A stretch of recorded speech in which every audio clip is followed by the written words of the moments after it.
in to the DNVR Rockies podcast.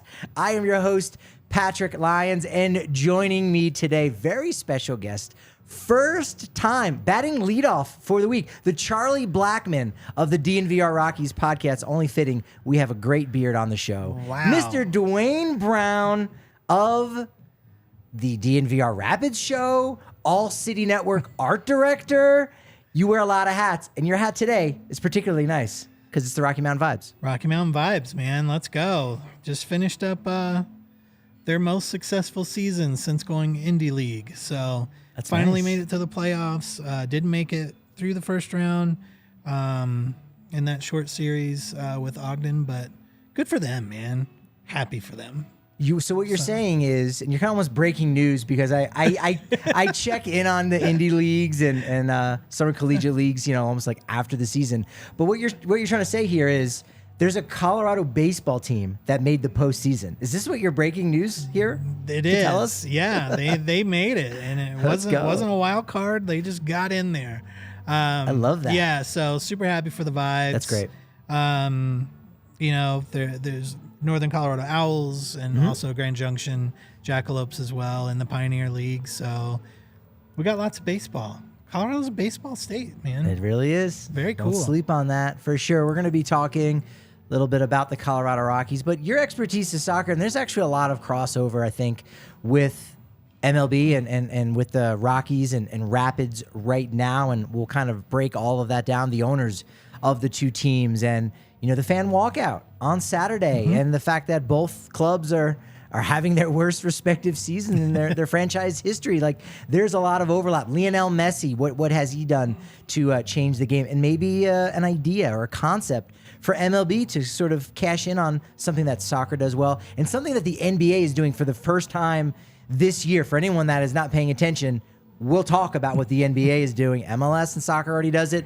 Maybe MLB can do it. We'll jump into all of that. But over the weekend, Susie touched on it, of course, a little bit on Sunday's show. Make sure you go back and listen to that. But the Blake Street Bombers were back in town, and we talked with them for 30 minutes, and it could have easily gone on for another 30 minutes more. Just an absolute masterclass talking to one Hall of Famer and three guys that are in the Hall of very, very good. And that doesn't happen very often. And that was a lot of fun. Did you have a favorite memory of the Blake Street Bombers? Because they're all so different. They're super different. Susie said this in the press box, and she didn't say it on the show. They're like a boy band. Like, they all have their own different, unique persona, and it's like everyone kind of has their favorite. Yeah, I mean, for me, because I didn't live here during that time, but I did move here when Larry Walker was still here. This is probably him. Sure. Just because I actually got to watch him play in person, whereas I didn't. Vinny was more in a coaching role, during my time here, so it was a little bit different. But I remember watching from back home in Virginia. Ironically, as a kid, I was really mad at the Rockies when they first started. Really? Yeah. So I grew up as an Atlanta Braves fan because we had their minor league team in Richmond, Virginia. So my chance to watch pro was to watch guys on rehab come up and play for the R Braves. And my favorite player growing up as a kid was Dale Murphy. Wow. He was my favorite. Wow. And so I was heartbroken when he left to go play for this new team out in Colorado. And I was so mad at the Rockies for that, even though the Rockies had nothing to do with that. He was at the end of his career. Yeah, so my first experience with the Rockies was very, very negative because they took my favorite player as a kid. Then I moved here and decided hey, this is where I live now. This is home, so I'm a Rockies fan now. And so it's just something I never would. If I go back in time and tell little kid Duane, you're going to be a Rockies fan at some point, I'm sure some mean words would have been said in little kid language, whatever that is. You said, you're not me. You have a beard, and I don't have a beard. You go, what a kid brain. What a kid brain. Yeah, and the thing is, too, you go, well, maybe if Murphy had gotten the last 2 home runs he needed to get to 400, you'd have been like, you know what, Rockies, thank you for being that vessel to allow Murph to, strengthen his Hall of Fame campaign. As it was, he didn't get that. I think he only hit like 1 double in the 25 or so games. They signed him like right on the eve of opening day of their first ever game. So unfortunately didn't happen for him. But he is, we talked about it in January, like, hey, who are some other former Rockies that could make the Hall of Fame? And of course, everyone immediately, outside of Todd Helton, which we should get that news in January, go, well, when does Nolan Arenado retire? And it's like, well, there's some guys who have some good cases. Dale Murphy is a guy that on a veterans ballot. Be in, it's every year you watch, and like he's just one of those guys, but just very likable. You know, that too. So it's like you always want to root for the likable guys. So I think Braves fans are certainly disappointed when he's not in and doesn't make it in, and I'm not sure he gets in, but I would be happy for him, obviously, if he gets in. And as a little kid in the 80s, like I loved watching him. He was my guy. And the Braves were so bad back then too. I was the only kid in my school with the Braves hat on and got made fun of all the time. So everybody was an Orioles fan, and the Orioles were good, or Yankees, the World usual Series. on the East Coast. So yeah. Dale Murphy, that's a good one. So that's my childhood connection to the Rockies before I lived here. All right, so now everybody knows they need to get you a Dale Murphy Rockies jersey. So I have, not a Rockies jersey. I have an old Braves. You gotta get that you my one. brother got me. Yeah. They gotta get you one. That's a good one. Yeah, had you? So the Bombers being back, and again, you know your sports history, and you have your reverence for guys like the Blake Street Bombers. For sure. If the Rapids didn't have a game on Saturday, and we'll talk plenty about that, would you have gone to Coors Field for an event like that? And have you gone at all this season? I've not been to a Rockies game in a couple of seasons. Sure. And part of it's because what we'll talk about is it's hard for me to want to throw money at the Monforts. So I don't go to a lot of Rockies games. I used to get, when I lived in Cap Hill, I used to get the 25 game packs. And so I would go to tons and I bought 2. So I had 2 seats, 25 game packs for years. Probably from like 2006 through probably 2011-ish. It's a good run. And I would just take a different friend every game. The great thing about the Rockies, is Coors Field is awesome, and the great thing about Colorado is there's hardly ever any humidity. And so it's a great time to just go hang out with a friend and watch baseball. And so it was, 25 different games, bring somebody different every time, maybe somebody I hadn't seen in a while, catch up, watch some baseball, and just have a great day, great night out. My second ever date with my wife, my now wife, was mustache night at Colorado Rockies. And then I found out after the game, we went back and I found out that she hates baseball, and she never told me that. Wow. So that was a good sign. She went and watched it anyway. But so many great memories from Coors Field and the Rockies for sure. That's cool. So, but she hated baseball before. It wasn't seeing the Rockies made her hate baseball. She is a lifetime not enjoyer of baseball. Okay, all right. Well, the Rockies. It's not the Rockies' fault. No, the Rockies have ruined a lot of people's and the Rockies enjoyment were good then, of baseball. Yeah, this is true. Shout out to Daniel Berry in the chat there. Again, we are live on YouTube, so make sure you leave your comments in there. If you listen to us as a podcast, go ahead and rate us there. Saturday was I use the word shocking day. Maybe shocking is an overstatement, but it was wild in Colorado sports because you had the Rockies win both ends of a doubleheader against a team that they entered the series 1-8. So that was like this unlikely thing. They hadn't won both games of a doubleheader in almost a decade, 2014. And they hadn't beaten a team, hadn't won a series against an NL West club all year long. And you get the Giants going for the postseason. Yeah. That's not going to happen. They take both ends there. And they won 5 games in a row, their longest winning streak all season. The CSU all-time classic. like just college football game. classic. Rocky Mountain Showdown, Incredible obviously, but college football, that was great. I mean, everyone just stayed up late to watch that. It was that game was bananas. Like, Yeah. regardless of what side you're on. Yeah. I didn't grow up here, so I'm not on either side. It was just fun to watch. Just wildness. It was good. Yeah. And then the Rapids go in the midst of one of their worst seasons in franchise history, win 2-1 over the New England Revolution, who's one of the best teams in the Eastern Conferences.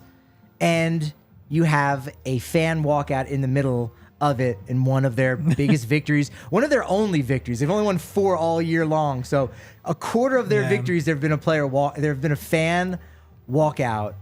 So yeah, just a wild day in Colorado sports, shocking day in a sense. So let's dig into that.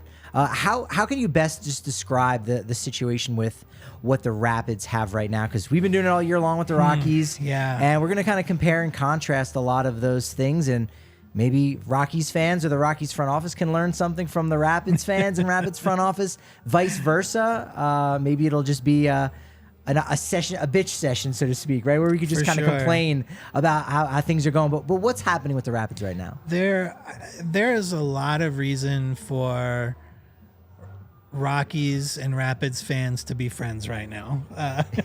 There's a lot to commiserate about. Both clubs are on pace to have their worst season in history. So with the Rockies chasing 100 losses, the Rapids, with the unexpected win on Saturday, are now only 1 point. They're only leading the worst season ever as far as lowest points earned by 1 now, because they got that 3 points on Saturday. So they're still this is still the worst season points wise in club history. But with 7 games left, all you need is a tie to tie that worst record. 2 ties would make you officially not the worst team anymore, or a win. So there are opportunities for them to get out of that. There's a lot of good teams that we're playing though, and so it's still going to be work to get out of that hole, to earn that worst season ever. But it's. I think the difference is with soccer, the community feels so much smaller. With Major League Baseball, everything is so big, so I'm not sure. I know the feelings and the sadness are the same. Like there's a lot of parallels there, but the smallness of it is that feels like there's a little more community with soccer because there's an easier way to get to the front office, to get your message to the front office, I think, because you have things like supporters groups, so the closest comparison would be like Japanese baseball. So Nippon League, like when you look at, they have like legit supporters groups for the Japanese teams, and you see them and they're crazy like soccer fans, with the chants and the singing, the songs, the dancing, those little inflatable sticks that they're smashing together, is the closest comparison to, soccer supporters group. So, the Rapid supporters group is called C38 or Centennial 38. And they have their own section, in the stadium. Though there's another section as well that's a little more family friendly. So there's multiple, because the main section is the one that's doing the chants. Chants are not always for children. So they're the ones that try to get the crowd into the game. They're leading the chants. They're right behind the net. So they're giving it to the opposing goalkeeper when it's their turn to be there, usually first half. And then when we flip, then they're supporting our goalkeeper. And so it's a lot of noise, it's visual, it's audible. There's a lot of noise, a lot of cheering going on. There's flags, all kinds of cool stuff going on. And they are, the main, I guess, delegation for fans to the front office. So they have meetings, with the front office. They have that mouthpiece to be able to communicate with the club. And so the statement that they made this past Saturday was that at the 20th minute in the game, there was a walkout planned. And so all of C38 in that main section behind that net left. When they left, they left banners in place of where they were, basically saying that the badge, the players, the fans deserve better. So they made their big statement there. In addition to other things, they wore all black, and then there's been, they had an open letter to the front office and to the club, to the owners last week that has garnered some national attention within MLS. That was really kind of gloves off, no holds barred, kind of this is the situation. And points were made that were very, very strong points, to buy in, to create a new MLS team. The buy-in price is $500 million. So you can't even get started with anything until you buy in at $500 million. When Forbes came out and put their valuation of all MLS clubs, Rockies was, among the bottom at a valuation of $350 million. So we're Rapids were the worst. Yeah. Wow. So we're not even, we don't have the same value as a team that doesn't exist yet. Which is kind of a strong statement. And the facilities are old. The scoreboard has glitched out during several games this year, which is kind of embarrassing on the national stage with Apple and MLS Pass coming out on Apple Plus, Apple TV. So there's the roster's not great. There's been a lot of misses. We had a lot of hits back in 2021. After that, we sold some of those players for a lot of money, but we didn't replace them yet. We've not been successful at that. So there's some anger among fans with the front office for the roster construction. Certainly with the owners. I think the owners are who the fans are holding most accountable for the state of the club. With the stadium looking as it does, like the signs are all faded out from sun. The pixels are burned down on the scoreboard. Plus the roster being what it is. Plus we came in with high expectations, and now we are, with the win, now we are the second worst team in MLS. But, up until Saturday, we were the worst team. The worst team in MLS wins an award called the Wooden Spoon. So it's kind of a tongue-in-cheek, kind of an embarrassment award to win. And so we're trying not to win that. But yeah, there's a lot of things going on, both on the field with, the losses, but also the state of the club and also the state of the facilities itself. So those are kind of all the things. It's a lot, and I know that there are parallels to that with the Rockies. Other than the stadium. We'll break the Rockies have the down. stadium down. They've got the stadium. So no issues there. But you've got roster and you've got farm issues. What's the strength of that? And obviously you've got you're in a super competitive division in the NOS. Sure. Where it just seems very daunting that the Rockies will ever get on top of that. We've never won it. Participated. We participated. A lot. We won the National League, in 2007, but we've never won our own division. And that just seems to be increasingly more challenging when you've got teams like the Dodgers that are now throwing money at everything, to make it happen. Investing that infrastructure. Okay. Look, there's a lot to be frustrated about on both fan bases. I think ultimately you probably just need some Breckenridge bourbon. Like that's a lot. You need a drink, and it's like teams. It's 1:46 right now in Mountains Daylight Time. So it's okay. It's good. And it's a Monday. We're going to forget about that. Get some Breckenridge bourbon, the official bourbon of the Denver Broncos. Another reason to be drinking some, blended bourbon whiskey, a high rye mash. It's amazing right now. They've got a great hashtag going on. Hashtag Broncos Bourbon. You can win 2 tickets to the Breckenridge Bourbon Whiskey Suite for the Broncos Chargers game at the end of the season.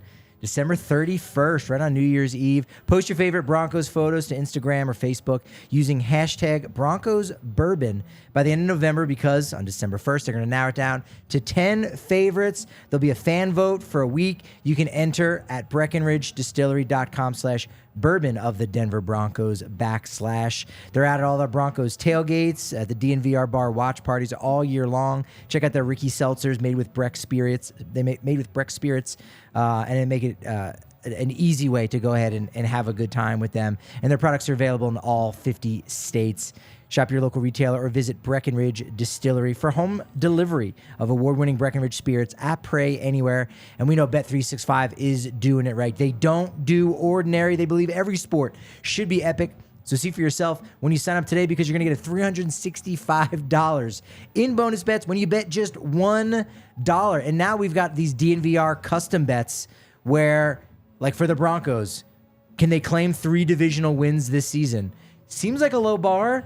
They're starting off 0-2. It seems like a fair bar, to be honest. And honestly, the folks for the Broncos beat here at DNVR think so. So ride with DNVR. Place that bet if you need to. Download the app. Deposit $10. Claim your $365 in bonus bets as soon as you place a bet for just $1. Download Bet365 app and use code DNVR365 when you sign up. Whatever the sport, whatever the moment, it's never ordinary, and Bet365. Must be 21 or older and physically located in Colorado. Please gamble responsibly. If you or someone you know has a gambling problem and wants help, call or text 1-800-GAMBLER. So has there been any player reaction so far to this walkout? Or... And the media, there's a media aspect of this that we'll talk about, but I don't think I've seen any player reaction just yet. Yeah, Brendan Plone over at the Post, he had posted some stuff on Twitter that was getting some reactions from one of our midfielders named Cole Bassett. He's a homegrown player from right here in the Denver area, and has grown up in the academy, has played for the Rapids, went to Europe on a loan deal, came back and is now back with the Rapids. He understands. He grew up as a Rapids fan. He gets it. And so he, had said he had voiced that, he understands how hurtful it is to the supporters group, how painful these losses are. Our main rival is Salt Lake. We have our own trophy just between these two teams, and since that's existed, the record is 13-5, Salt Lake. So we lost that officially 2 weeks ago, and Cole Bassett was out, sharing his frustrations and disappointment with that as well. So I think the players know what's going on. I mean, they could obviously see. Sure. That section was empty, and it is very obvious, especially with the banners that are left behind. It's a clear visual, hole of people. So the players, they know what's going on, but they also know what the record is as well. And they're on Twitter.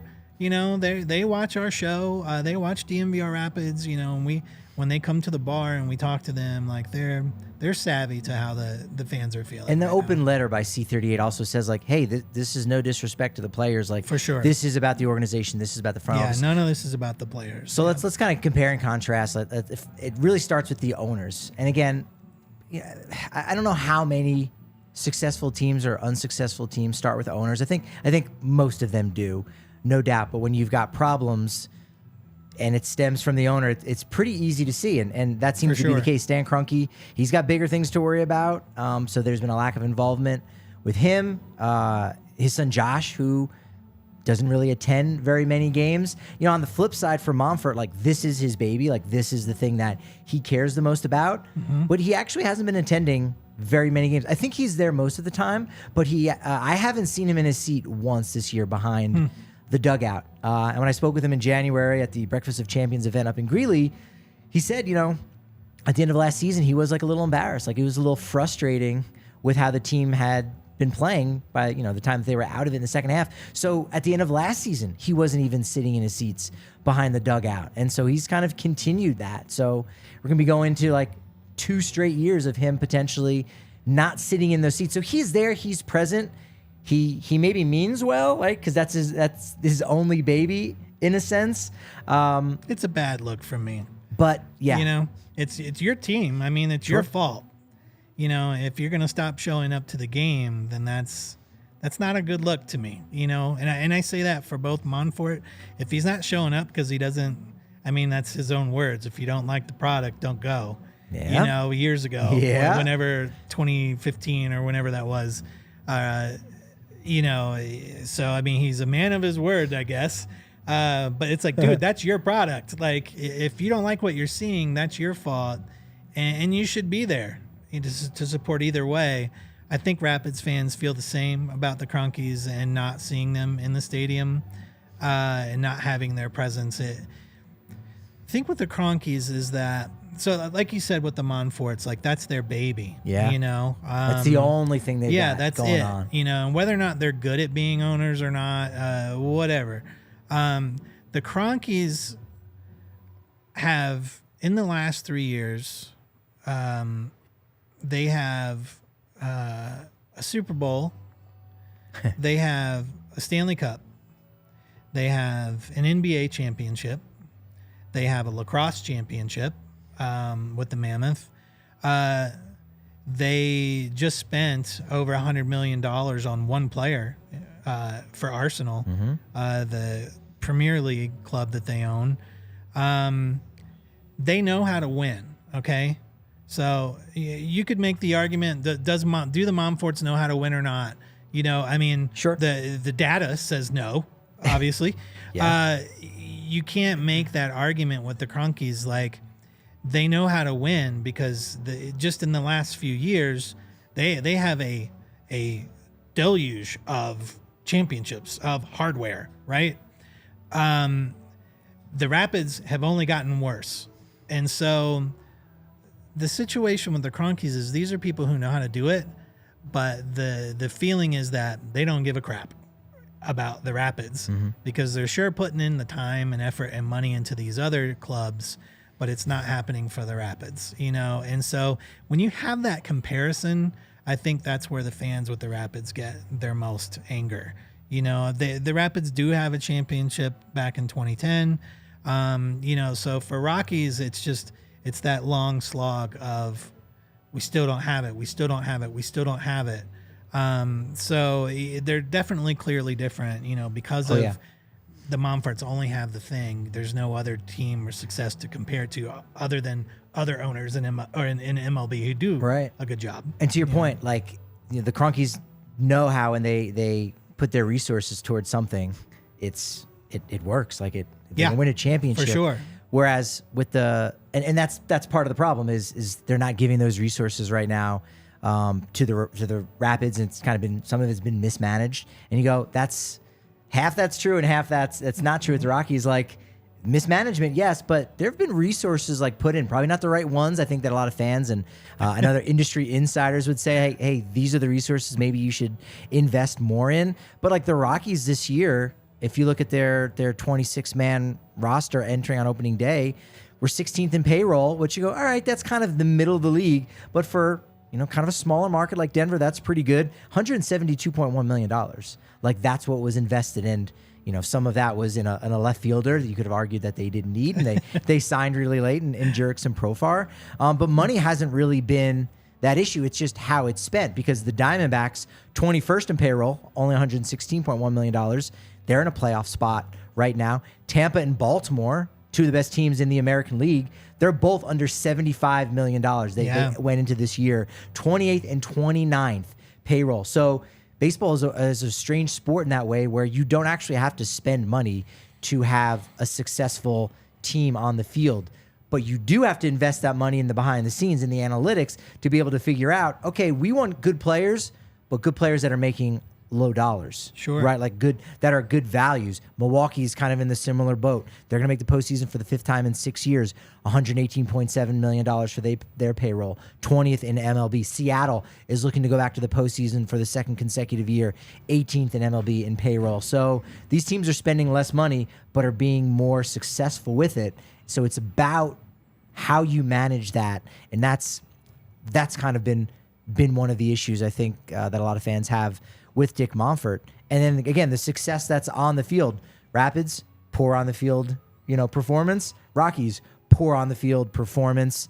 Going to miss the postseason for the 5th consecutive year. 100 losses looks to be lined up, and they're still probably more than just a year away, and maybe 2025 at best is really when they start becoming a serious postseason contender. They could maybe do it next year if things go right and make it interesting, but it might be more like 2025. So Rapids and Rockies, as you said, they need to come together.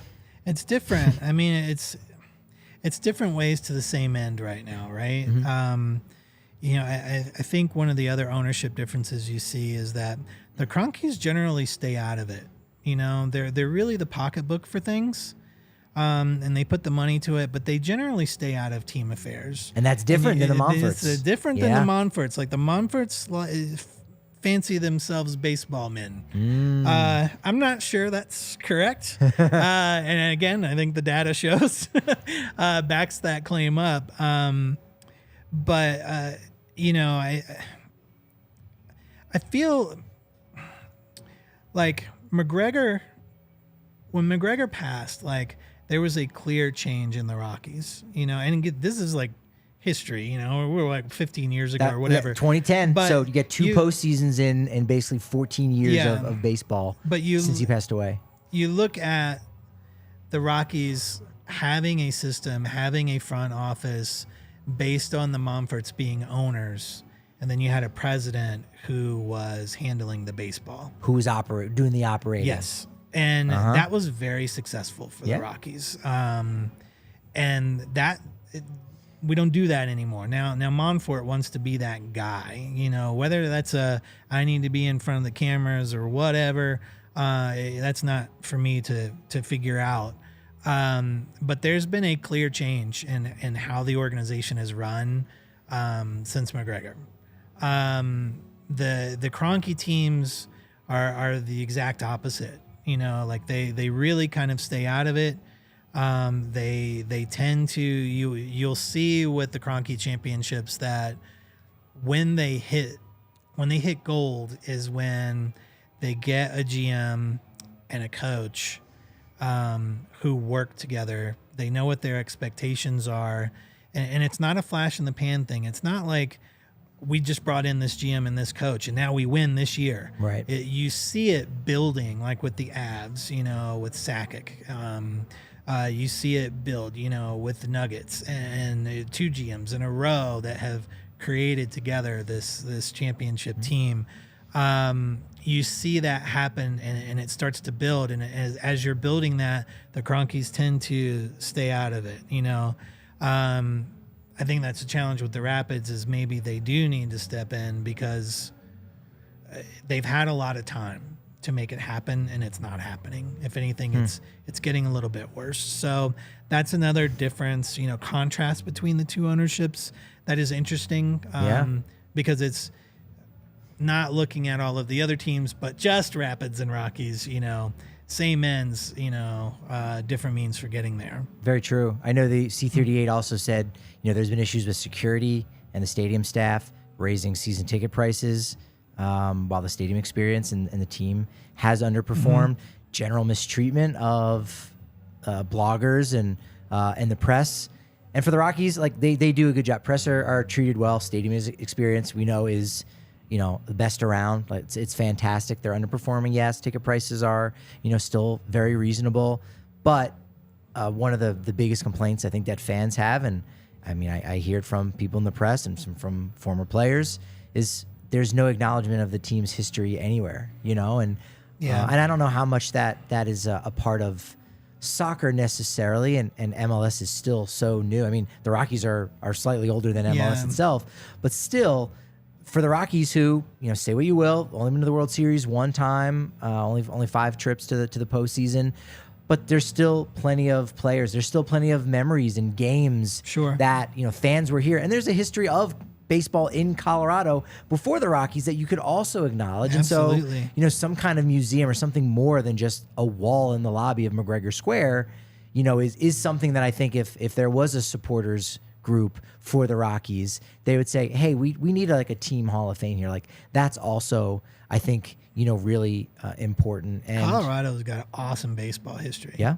Just amazing baseball history, that to where you could see the old home plate over in the parking lot, whether the French fry statue off of 220 or off of 25, from the old stadium back in the day. I mean, that one. That Merchants Park. Yeah, Merchants Park. Okay. Couldn't remember the name of it, but they got the home plate. I mean, Babe Ruth. I mean, Satchel Paige. Yes, it's just the baseball history in Colorado is rich. I mean, just what changing the face of baseball and how it works. So much of that started in Colorado, and even creating organized baseball has its roots in Colorado baseball. I mean, it's fascinating to go. If you've not done the deep dive, go do the deep dive on Colorado baseball, because it's true. It's wonderful. It's a wonderful read, and just so much baseball to be proud of here. I'll give you a name too. Joelle Milholm over on Purple Row. She's done an amazing job. Kind of archiving some different historical things in the state of Colorado, because it goes back a long time, and it's wonderful. In fact, speaking of things that go back a long time, and that's wonderful, I mean, Kind Love, they're one of the first dispensaries in Colorado, going back to 2010, cultivating some of the highest quality cannabis in the state. Man, we're excited that they are one of our official sponsors here on DNVR. It's a great local brand. They have great, consistent quality, wonderful experience, consistency, variety, safety. It's really what they're all about. And if you go in and check out one of their stores over at Cherry Creek or North Denver, mention DNVR and receive the DNVR exclusive discount of 25% off all Kind Love flower, pre-rolls, and their turbo joint line. And get this, code DNVR now works for deliveries as well. I mean, it's still technically summer, right? I think we got like 3 more days of summer. It still counts, but that means fall's around the corner, and it's soup season. Get ready for soup season. Ready for Factor meal kits, because we say it for every season. Oh gosh, holidays are around the corner for the winter, and spring gets busy. Every season's busy, but it's one of those opportunities to reset. Factor meal kits allows you to reset, not just when it's the new year to reset for the season.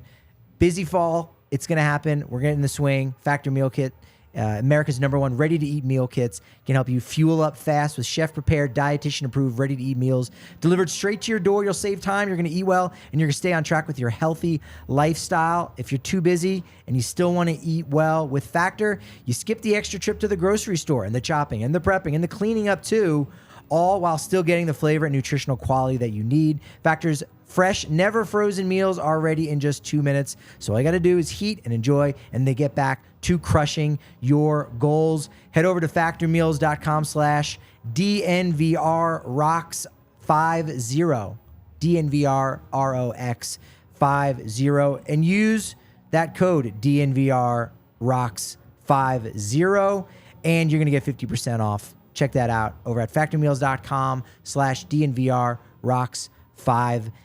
All right, Lionel Messi. Who is this guy, and why should I care? No, I'm kidding. Come on. Big soup people, guy. We know this. Big soup guy. So excited for the fall. He's just... Except he likes the gazpacho. So, I mean, it's not even warm. What a weird thing that we're excited. Like, that soup season is a thing. Like, that's really a thing. Like, it's, it is. People are excited about it getting cold so that they can eat soup. The worst feeling in the world is eating ramen in July with the air conditioning blasting and it's hot outside and your body doesn't know what temperature it wants to take up most. Your toes are freezing, your lower back is sweating, and you've burnt your tongue. Like, this is kind of life, first world problems. All right. I mean, Inter Miami is, we could talk soccer plenty, but I want to try to find the baseball aspect of this. Is it a bad look when star players, I know the NBA is dealing with it, and in baseball, guys get their days off. There's plenty of fans I see at Coors Field on Sunday day games, and you go, where's the tortoise shell? No one's taking batting practice? That's a disappointment. Or so-and-so has a day off. I wanted to see Acuna Jr. or Ryan McMahon or whoever else, and that's a disappointment. Messi, over the weekend, wasn't there in Atlanta. 70,000 people bought tickets. I think 150 was like the cheapest on the Game Time Tickets app. You would have saved $20 if you use code DNVR. But even still, could this start to become a problem when he has his rest days? I think it's only a problem for the people who buy the tickets. Yeah. MLS and the clubs are going to make their money either way. I think the problem is going to be the disappointed fans who paid way more than they should for an MLS match ticket, and then the player that they paid to see is not going to be there. That's going to happen.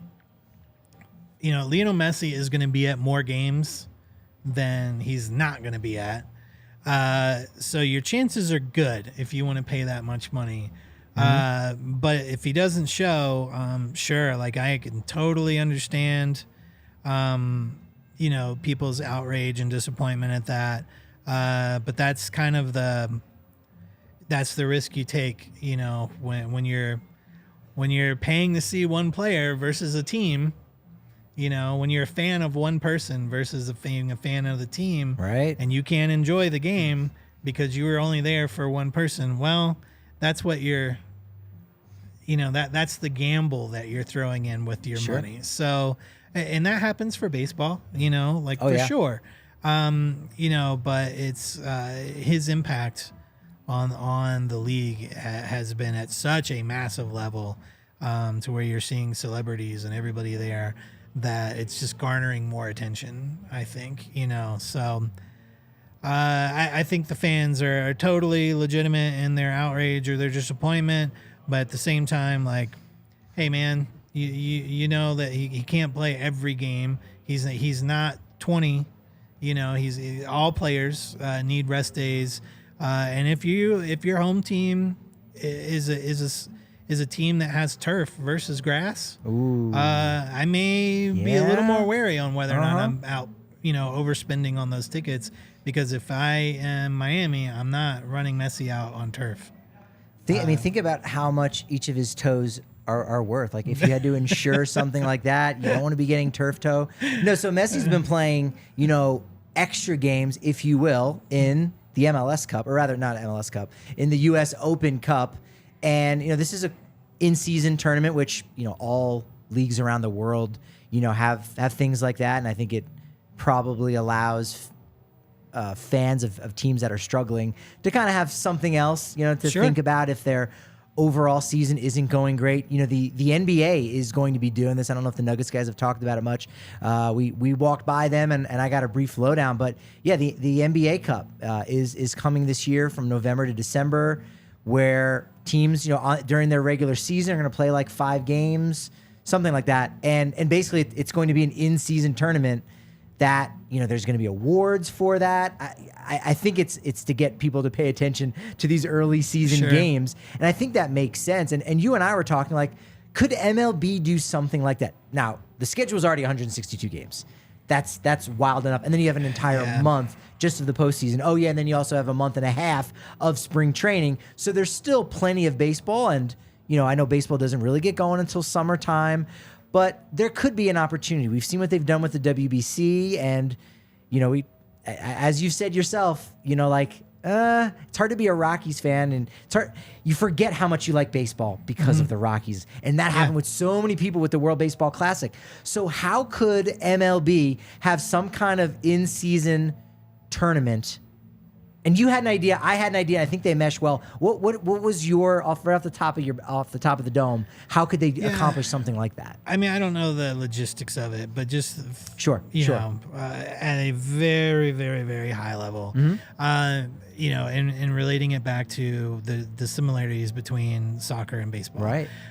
Soccer tends to do a lot of tournaments that are based on geography, right? So there's continental tournaments. And so, and tournaments within a country, right, as well. But MLS just started a brand new tournament this past summer, just ended, called Leagues Cup, and that was between all of the teams in MLS and all of the teams in Liga MX, which is like MLS of Mexico. And so you had this tournament between these two leagues, and it was absolute chaos, like, in a good way. So yes, in the best possible way. Every game was absolute chaos. That's awesome. And so it was just, you found yourself rooting for Mexican teams you never heard of. When Rapids got bounced really early, Cruz so Azul. it was just Let's go. So it's like let's see how Messi started during that tournament. And so it was just like, how's Miami going to do with this? You know, how are the top clubs? Are they going to play their best players? And all of these things to watch for and root for. And it was super exciting. That's cool. It was better than MLS if you are a Rapids fan. Yeah. Because there's not much for us to watch. So it was really great. So maybe something like that for MLB. Yeah. Where maybe it's MLB and then whatever the top league is in Mexico. Or maybe you get, whatever, the top 2 or 3 leagues, and you create a tournament out of it. But with MLB season being so long, I don't know how that packages in. Sure. If maybe you do that instead of the All-Star break, if it's a short tournament, and All-Star break is now maybe a month versus 3 weeks. That's what they were talking about, like the World Baseball Classic as a potential. But I think that's like a good jumping off point, because I wasn't even thinking of it as this international thing. I thought of it like NBA, it's an in-season tournament, and with like the the English Football League, the EPL, the Carabao Cup. I remember it as the Carling Cup. But like that's a great way for them to almost like highlight their minor league guys, like their lower level clubs.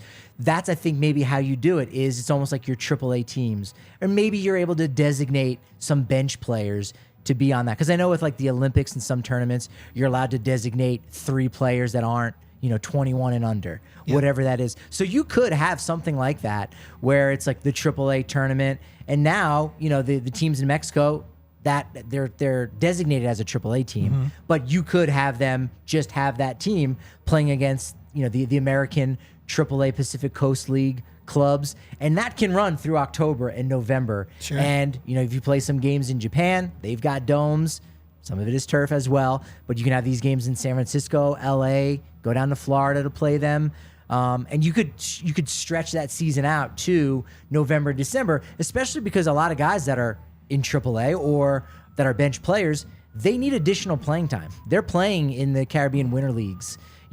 Venezuela is now, I think, back in running, but Dominican Republic, Puerto Rico, some of them are going to Australia. Like, there used to be a league in Hawaii, which was pretty cool to think about, that you'd get to go there to get more ABs. But like, there's an opportunity. Now, is it profitable? Is it lucrative? Maybe not, but you certainly could do some kind of in-season tournament like that, where if you're a Rockies fan, you're like, you know what? The Ice Dopes are actually doing pretty good. I'll talk about them in a second when we get to our prospects of the week. But they have a chance to go to the postseason. And, if the Rockies are out of it and they're about to lose 100 games, or you just know you've been eliminated from the postseason, you still have a little stake in the game. And you say, hey, this is kind of part of the Rockies. Sure. It's not the World Series, right? It's not the Commissioner's Trophy, but it is, the MLB Cup. It is something that we can hang our hat on. And we have something like that here in North America with the Open Cup, Right. Which the cool thing about the Open Cup is that any team can qualify for it. Yeah, it can I love be that. a group of dudes who start a team, like FC Denver is a local, soccer really? club. Oh, yeah, I guess And there's all these qualifiers, if they play right? up through the qualifiers, they could get into the later rounds where MLS teams play, and where it makes sense, as far as you're saying, it's like, so it's not, think outside of normal baseball playoffs, right? If this was a 1-in-1 tournament, or a 3-game at most, and then towards the end, it's a single game elimination, right? Then you could sprinkle the games throughout the season. So you don't have to shut down the season. Sure. And that's how it works with Open Cup. And you have basically the lower level teams will play all of the beginning qualifying rounds, the group stages and stuff like that. So you could have your minor league teams. Maybe the winner of each indie league, or at least some of the indie leagues, MLB partner leagues, come through. So maybe it's a Vibes, or whoever, or a Sock Puppets, or one of these smaller teams coming up. If they play well enough, maybe they get into, move up past those, and then the MLS clubs don't jump in until later on in the tournament. Right. So that way you have They're the getting lower level teams can play multi-round buys, right? basically. You get multi-round buys, and maybe that's the way it works. So the I like MLS, that. some of the MLB clubs are not having to cancel their season to go do it. It can still be a focus on some of these minor league teams, but you may end up in a situation depending on the draw, if it's regional and it's drawn as it gets smaller, where there's a Yard Goats versus Rockies. I mean, how cool would that be? Or even just Grand Junction, like sure. They did this improbable thing, and a AAA club like the Albuquerque Ice, like, hey, there's some big leaguers, or there's some former Rockies, or look, we're Grand Junction, and only a couple thousand people are coming out to the games to begin with. Yeah. And it's like, no, there's or a guy who's, again, maybe trying to make a comeback. That's what the indie leagues are for. I mean, we've seen Rich Hill have to do it, and he's still going in his career, other than the fact that the Padres let him go. But you just say, hey, here's a guy, like, we remember this guy, and because Matt Holliday came back to Grand Junction for a little bit, but now without that affiliation anymore, that's virtually all impossible. But again, is the juice worth the squeeze? I don't know, but man, when you start talking about it can get exciting. Yeah. All right, I want to run down a list of other baseball and soccer connections. Soccer is unfortunately not a sport where there's a lot of crossover where you can play soccer and baseball. Soccer is just so demanding where it's in and of itself. But the one crossover, the one that we just had, however many weeks ago, a month ago, was Ken Griffey Jr. showing up at an Inter Miami game, doing the photography thing. That was so cool. Yeah. That was awesome. Unexpected and cool. And I think Randy Johnson's a photographer now too. Yeah. So it's weird to see. I mean, it's weird because they are greats of the sport. Yeah. You don't expect that. Like, you expect someone at that level to retire and go be rich. Go be on a beach and live the life that we all dream of, and so to see them behind a camera shooting is cool. Yeah. And it's because they love sports, that's core. It's part of their soul, and so I thought that was awesome. I just thought it was so cool. Yeah. Is Tony Meola an honest person? Is he? Do you know enough about former U.S. goalkeeper Tony Meola to be like, no. He might be a little full of it, one way or the other, or no? I couldn't say. Okay, that's all right. No, he was like allegedly drafted by the Yankees, but I went back and there's significant information that you can get from the 80s and early 90s. Yeah. And I don't actually see that he was drafted out of high school by the Yankees.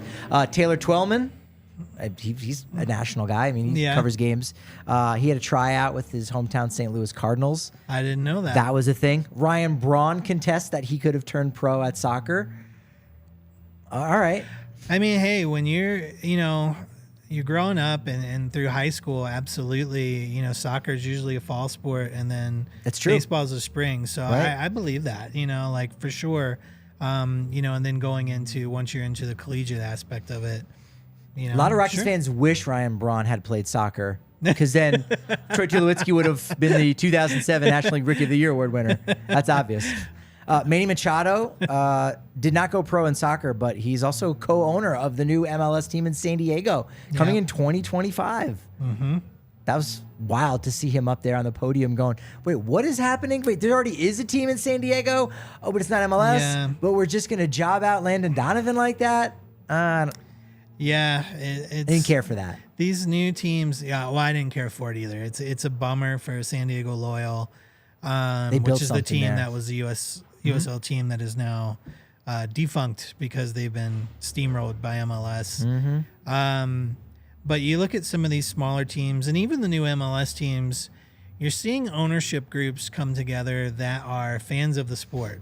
You don't get to see that very much in other leagues, like Packers is it. The amount of money you have to buy the Broncos or the Rockies, like, it's unfathomable. And so it's like only just super duper crazy Lex Luthor billionaire, take over the world type people can afford that, whereas you see some of these, soccer teams, the buy-in is a little easier to get in, but you see it really at the USL level. Oakland Roots USL team just went Green Bay Packers and opened it up to where fans can be owning members of the team, of the club. And they just announced this morning that Billy Armstrong of Green Day fame. Billy Joel Armstrong is now part owner of the Oakland Roots. Wow. How cool is that, man? Like, that's pretty neat. It's where I wish, like, it's so punk rock, right? And like the Oakland Roots have that kind of vibe anyway. But like, we were talking earlier this morning about like, I was researching like which celebrities live here, because you have people showing up to Dodgers games, or Giants games, or Yankees games, and they've got high level celebrities, and Denver just doesn't have that, and it's like, no, they have a lot of sports celebrities, right? And in the mountains, I mean like off-season they're homes, all in Aspen. There's a lot of guys. Yes, the little bit that we do have, they're in Aspen, they're in Telluride, but man, it would just be cool to see, just high end, not athlete celebrities be at Coors Field or be at Dick's Sporting Goods Park and supporting local games. That would just add such a cool element to the Denver sports landscape. And you see it every now and then, but like there's consistency in some of these other cities where you're always going to see Will Ferrell at an LAFC game. You're always going to see Matthew McConaughey in a green suit getting the game going at Austin, and the team has to be the one who starts that relationship, because I think every celebrity, every human being wants to be a part of something like that, even just once in a while. I don't know that the Rockies are one of those teams. Like they don't have the celebrities either. They don't even bring back their own players to throw out the first pitch, other than like the Blake Street Bombers. They've got. This is true. We need a super clip of Susie talking about all the different elementary school choirs singing the national anthem. I mean, last year I covered a Giants Rocky series in San Francisco, and they had all these celebrities. They had like a animatronic Lego robot throwing out the first pitch. The mayor of London was there, and it was. That's awesome. They've got celebrities, and they're running out the red carpet. I think if you just have like a suite and you load it up with some Breck Brew Broncos Country, the beer of the month, of course, for us here at DNVR, get those high wire hops from the North Fork Valley, man, made with 100% renewable energy, Colorado company. It's fantastic. Go to breckbrew.com, find out where it's located near you. Every affiliate of the Rockies, you can get Breck Brew except Hartford. What's going on with that? Hartford, come on, step it up. I mean, Hartford's probably. I mean, there's a lot of New England beers. That would say probably have the lockdown on that area, don't you? Yeah, but you want to taste of the Rockies.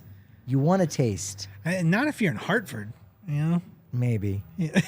Maybe. You want to taste maybe Sam Adams or something more New Englandy. If you're at the ballpark in Hartford, I mean, they should be having at Duncan Park. They should have the Breck Brew, a couple of the liquor store. That's how they get it started. That's how they break into that market. It's an open market, right? It is. All right, Shady Rays. I got mine. They're so good. It allows me to just look left and right. No one knows what I'm looking at. I'm protected by the sun. You buy one, you get one free when you use promo code DNVR. You can go to the Park Meadows Mall, buy 2 or more pairs of polarized shades. You get 50% off those bad boys. And if you lose or break them, so who either in the art hole, that would be where all of the graphic designs are done, that's where we or live. On the Rapids beat is the person where they're either losing or breaking their glasses, or they're like second guessing their shades, and so they want to get a refund or an exchange, which can happen within 30 days. Well, and I just learned this because of this answer to this question. Oh. So on the Rapids beat, it's Yaya. Yaya recently broke his glasses. He's got the same model as I do. I'm not even. I've never been a sunglasses guy, by the way, until we got Shady Rays. And I know this sounds like I'm trying to like do the ad. I swear to you, I'm not. Like, I am not a sunglasses guy. I have a weird face for sunglasses, and I'm the first to admit it. I've always looked just like a dummy with Shady glasses. Rays. If you have a weird face, Shady Rays. Get some. So I've got 2 pairs of Shady Rays now, and I can no longer drive without them. I wear them when I walk from the car here to the building. You're hooked. And they look good. And I am. It's weird that for the first time in my life, and I'm no spring chicken. I'm a sunglasses guy now. But Yaya broke his recently, and I didn't know this, that you could return them online and they'll replace it for whatever, you know. If you are an unfortunate bird wearing Shady Rays and Randy Johnson smashes you and the sunglasses, you can resurrect yourself as a bird and take those glasses in, and they will replace them. The family of the bird. The family will of the bird. have to send them Or back if there's like bird wizards. I don't know where this is going right now. But Yaya took his to the mall. Oh, so and you had have to him ship replaced right there. Oh, wow. I thought you had to mail them in, dope. but he took them to the mall and they replaced them there, which I thought was super cool. That's so very if you cool. didn't know that, now you do. That's another bonus for me. I like that. I'll have to start including that in the ad reads. It's a good piece of detail. Yeah. Hey, low A baseball wrapped up last week. Double A finished up their season, but we're gonna jump into some prospects of the week. And I know you've been digging into all the numbers, Duane, right? Hey, Triple A, Jimmy Big Herron numbers does guy. it for the second week in a row. Dude was fantastic. He actually had to come off on the bench on Sunday and was a late replacement. He's an outfielder. He had to play some first base. Had a big day, I think, at 5 RBI, 2 homers, 7 RBI this week. He's done an amazing job. Honorable mention to Coco Montes, who bounces back after the DFA. Hits 381 with a homer, 7 RBI. Aaron Schunk, Wynton Bernard, and Daniel Montano, 7 RBI. Nice job for him. Pretty much everybody stole 2 bases. On the pitching side, Noah Davis, 7 innings pitched, only gave up 2 runs. He's back with the big league roster. We don't know who's going to be starting on Tuesday. We'll preview the Padres series here in just a second. We don't know if he'll be jumping in on the action on Tuesday because he did pitch on Sunday. Ryan Feltner might be that guy, but Noah Davis, I think he deserved another start. Ryan Feltner was good in his rehab start, 4 2/3 innings pitched. There's no real minor league system in MLS. There is a little bit, but you just don't get the same jump up, right? Like it's not. You don't need more seasoning. If you're ready for MLS, you just go right into the first team. There's what's called MLS Next Pro, which is kind of where the kids play. And that's pretty new, right? It's very new. Because previously they were kind of like in the USL. This is the second year of that. It used to be like Rapids 2 or one of those deals, right? Yeah, that's what Rapids 2 is MLS Next Pro. And it's basically a way to go from the academy. The academy for soccer is developing kids from a very young age stay within the Rapids club, and you go through from elementary, middle school, high school, and college. You stay within the academy, play for the Rapids academy squads, and then if it works out for you, then you make it up to the Rapids first team. Yeah. MLS Next Pro would be the equivalent of the minor league.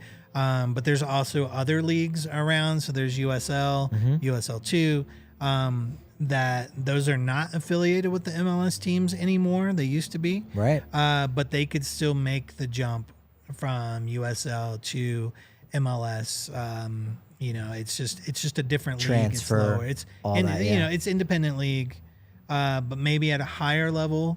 Talent-wise soccer than like it's getting Indie better League too. would be like with baseball. Oh, like, you're right. you know. Yeah, because in Indie League baseball, if you're signing a guy out of there other than a guy like Rich Hill who's trying to reestablish his career after some injury and you know his name, he's a big leaguer, maybe you're just getting some filler for one of your minor league rosters. Yeah. Whereas right now, with the USL Championship and those lower leagues, like there are players who are going over to Europe that are getting signed and those smaller clubs are making some money off that. Look, keep an eye on the Isotopes this week because they got 6 games against the Oklahoma City Dodgers.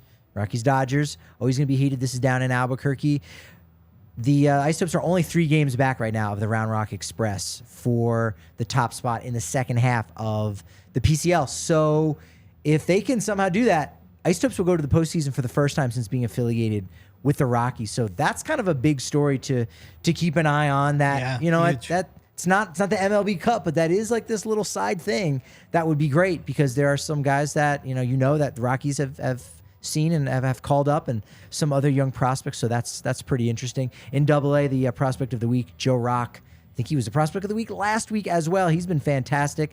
5 innings pitched, did not give up a run, struck out 10 and only walked 1. Honorable mention for Carson Palmquist, who is a guy that in his three of his 4 starts in Double-A this year, at least 6 innings pitched, no more than 2 earned runs. He made a big mark this season. He's the 21st ranked prospect according to MLB Pipeline. I think he's going to sneak just outside the top 10 when we get to the beginning of next year. Jordan Beck, homer, 2 RBI, hit over 300, 333 to be exact, with 6 hits. No one else had more than 3 hits. Drew Romo had, 300 week at the plate in only 3 games. But San Diego is where the Rockies are headed. They're there now. We still don't know the actual identities of who's going to be the starting pitcher for the Rockies. I suspect today's going to be Ty Blach. This was supposed to be his day. I mean, it could be Ryan Feltner. He's going to be coming off the 60-day IL after making a few rehab starts and taking that line drive. You might have remembered, on May 13th. There are, baseball for a sport that is, pastoral and is like slow, and then you're running fast and you're hitting a ball with a lot of power, but it's just a ball and it's a wood bat. There's some gruesome injuries. Oh, gosh. Yes. What is the most gruesome injury you can remember in soccer? Like, I can't necessarily remember any. I know there's been headers or guys kind of get fall on their neck a little bit. Maybe a slide tackle that like slices a guy a little bit, but nothing where you're fearing for someone's life, right? Yeah, I mean, I don't know, gruesome. I don't know that there's really a lot of gruesome ones. Yeah. I don't know MLS. In Premier League, I follow Wolverhampton, and a couple of years ago, one of the top players for the team went up for a header, and the defender and he hit their heads smashed together. Ooh. Did not hit the ball, hit each other's head, and he was unconscious immediately, and his skull was fractured. Wow. And so it was a very serious thing where he was rushed to the hospital. They had to reconstruct his skull, and it really was a life or death situation. That is the only one I can think of in soccer.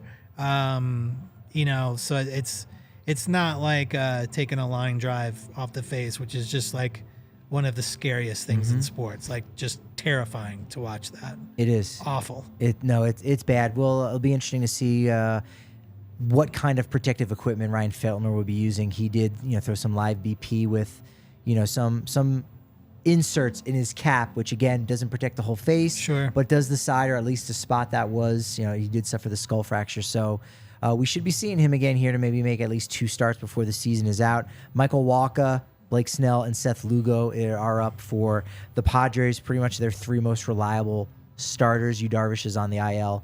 But all of those guys with ERAs pretty much at 3.5 or lower. And Blake Snell is going for a Cy Young Award. So Padres, I think their season is pretty much done. They're kind of hanging in there. They have a run differential of plus 77. It's the 4th best in the National League, yet they are not 4th best in the standings. They're 10th in the National League standings. By comparison, the Diamondbacks, minus 23. So they should be under 500, and yet they're actually 6.5 games better than the Padres. So just one of those things. So the Padres, they've already had their season spoiled, but the Rockies can continue to play spoiler, maybe spoil Blake Snell's Cy Young Award, candidacy just a little bit there. Are there any good, before we get out of here, Duane, are there any good, analytics or statistics that not the Rapids, but MLS and soccer uses? I know they will track how far they run, but it hasn't really broken through in the same way. The other thing is most of the data that we have in baseball is all public facing. So it's people sharing with other people. I'm sure the front offices in soccer as well as baseball have their own stuff that we know nothing about. Well, the interesting thing with soccer is that soccer players now